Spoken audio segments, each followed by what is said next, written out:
50 মেগাপিক্সেলের main camera, Qualcomm Snapdragon 8 elite green. Hello, আসসালামু আলাইকুম, সবাইকে স্বাগতম এলকান টেকনোলজি ইউটিউব চ্যানেলে। আমি লোকমান। আজকে আপনাদের জন্য নিয়ে এসেছি স্যামসাং গ্যালাক্সি জেড ফোল্ড 8 এর ফুল রিভিউ, এর ডিজাইন, পারফরমেন্স, ক্যামেরা সব থাকবে আজকের এই ভিডিও। তো চলুন বেশি কথা না বলে শুরু করে আজকের এই ভিডিও।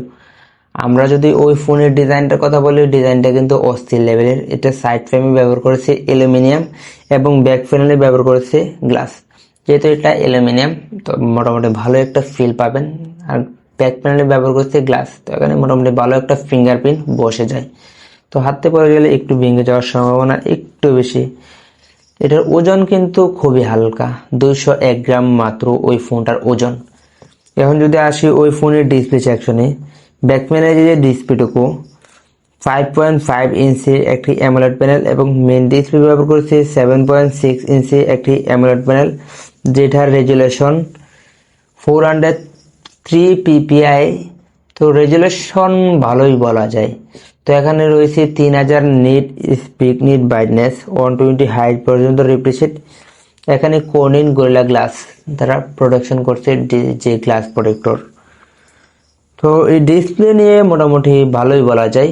তো ফোল্ড ফোনের মধ্যে তারা ভালোই একটা ডিসপ্লে নিয়ে এসেছে।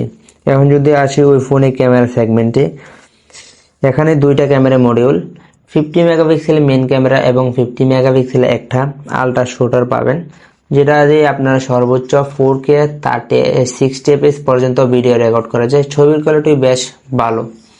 এখন যদি আসি ওই ফোনের সেলফি ক্যামেরাতে ব্যবহার করছে একটা 10 মেগাপিক্সেল একটা সেলফি ক্যামেরা, যেটা দিয়ে 4K 60 fps পর্যন্ত ভিডিও রেকর্ড করা যায়। এখানে আমার সবচেয়ে ভালো লাগার বিষয়টা মনে হইতেছে, সেলফি ক্যামেরাতে মোটামুটি ভালো ছবি ক্যাপচার করা যায়। এখন যদি ওই ফোনের পারফরমেন্স নিয়ে কথা বলি, এখানে 3 nanometer Qualcomm Snapdragon 8 elite green 5, যেটার একটা অস্থির লেভেলের একটা চিপসেট ব্যবহার করেছে।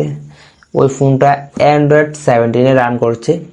তো বাংলাদেশে চারটা ভেরিয়েন্টে লঞ্চ হয়েছে, 12, 256, সর্বোচ্চ যেটা 1 TB 16 GB র্যাম পর্যন্ত।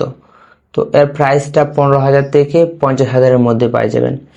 তো প্রাইস পয়েন্টে মোটামুটি ভালো বলা যায়। এখন যদি আসি ওই ফোনের ব্যাটারি সেগমেন্টে, এখানে মোটামুটি ভালোই বলা যায়। 4800 mAh এর একটা বিশাল বড় সড়ো ব্যাটারি ব্যবহার করেছে। কেননা বড় সড়ো বললাম, এই ফোল্ডিং ফোনের মধ্যে তারাই কিন্তু এরকম একটা ব্যাটারি নিয়ে আসছে আর কি, যেটা ফোনটা কিন্তু বেশ হালকা। এখানে ব্যবহার করেছে একটা 45 ওয়াটের চার্জার এবং 5 ওয়াটের ওয়্যারলেস চার্জার পেয়ে যাবেন এবং 4.5 ওয়াটের একটা রিসিভার পাবেন। তো মোটামুটি এই প্রাইস পয়েন্টের মধ্যে মোটামুটি ভালোই বলা যায় ফোল্ডিং ফোন নিয়ে আসছে। তো আমার চ্যানেলে যারা নতুন, অবশ্যই চ্যানেলটি সাবস্ক্রাইব করবেন, আর পেজ থেকে দেখলে অবশ্যই পেজটি ফলো করে রাখেন নেক্সট ভিডিও পাওয়ার জন্য।